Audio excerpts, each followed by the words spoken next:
Olá, meus queridos, estamos com mais um vídeo do canal PR Machado, trazendo mais informação bíblica para você. E nesse vídeo eu quero aqui trazer o seguinte tema: o comércio no templo.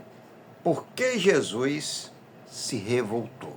É o tema que estaremos abordando nesse vídeo. Aí eu peço a você, olha, fique aí comigo até o final, para que você possa compreender e entender por que o comércio no templo, porque Jesus se revoltou, tá bom? É o tema. E se você gostar, olha, não esqueça de deixar o seu gostei, deixar o seu comentário e também compartilhar. Quanto mais você deixar o gostei, olha, mais o YouTube vai trabalhar e recomendar esse trabalho, tá bom? Vocês estarão nos ajudando a divulgar esta obra, que é a palavra do Senhor nosso Deus, levando aos corações que muitas vezes são enganados, tá bom, querido? Olha, amados, você teria coragem de dizer que dentro da casa de Deus existia engano religioso?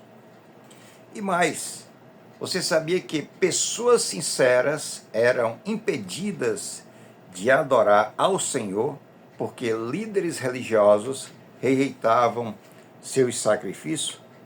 O que Jesus viu no templo não foi apenas o comércio, foi o sistema corrompido.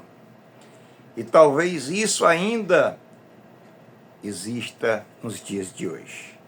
No Evangelho de Mateus, no capítulo 21, versículo 12 e 13, diz assim a palavra do Senhor: a minha casa será chamada casa de oração, mas vós a tendes convertido em covil de ladrões.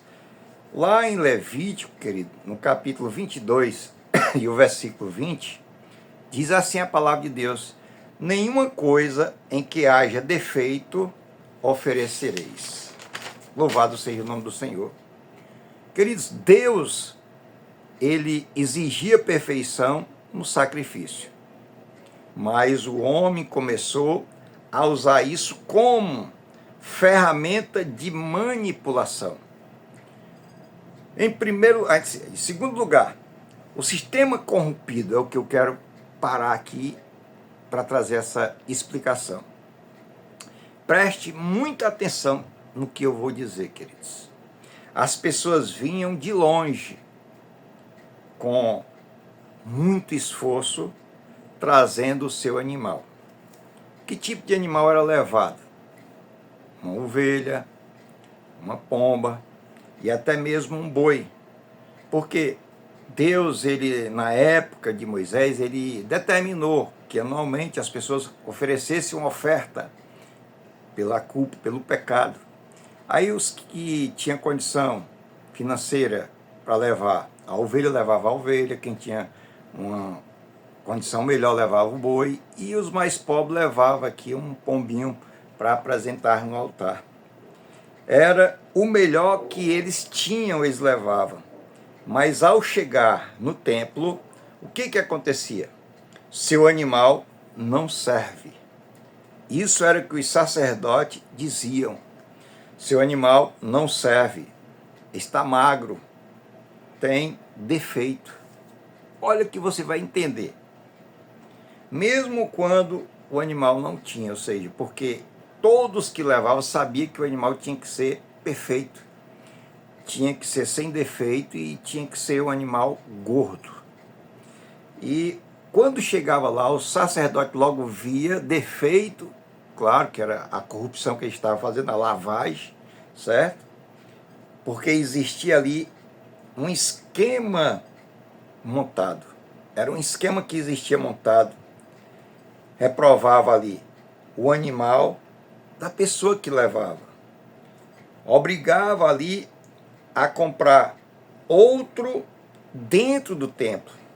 Ou seja, as pessoas levavam o seu animal, era reprovado para que eles viessem vender os seus animais. Era uma forma de lavagem, queridos. E com preço absurdo, irmão. Era preço caríssimo na época. Era um comércio disfarçado de santidade. Ou seja, era algo muito sério que eles faziam. Os sacerdotes da época faziam isso. E em terceiro, eu quero falar sobre a dupla exploração. E não parava por aí, queridos. O que acontecia? Antes de comprar, a pessoa ainda tinha que trocar o dinheiro com os cambistas. Perder valor na troca. Eles tinham que perder aqui valor na troca.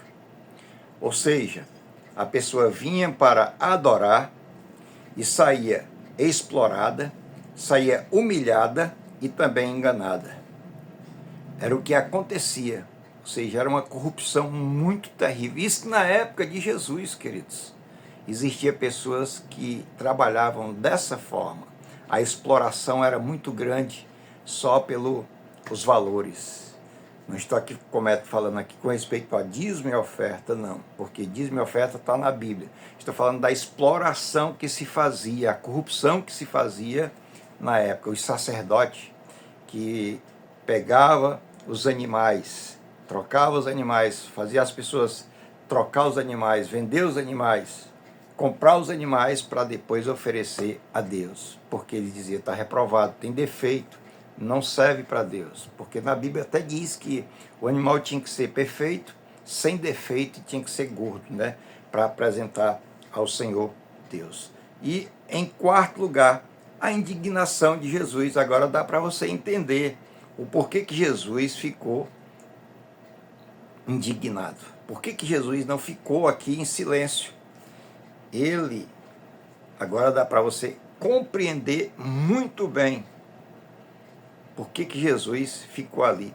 Ele não suportou ver a fé sendo vendida, o povo sendo enganado, o templo sendo profanado, queridos. Ele virou o que? As mesas. Isso não foi descontrole de modo algum, foi a própria justiça de Deus. E ainda declarou, vós transformou a casa de Deus em uma casa de esconderijo de ladrões. O próprio Jesus falou isso. Eu quero trazer a aplicação final para nossas vidas. Agora vem a parte mais séria. Isso não é só nos tempos sobre o passado. Hoje também existe, queridos, fé com interesse, evangelho comercializado, pessoas sendo manipuladas espiritualmente.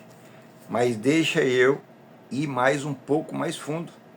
O apóstolo Paulo diz que eu, você, nós somos templo e morada do Espírito Santo. Então você vai me responder.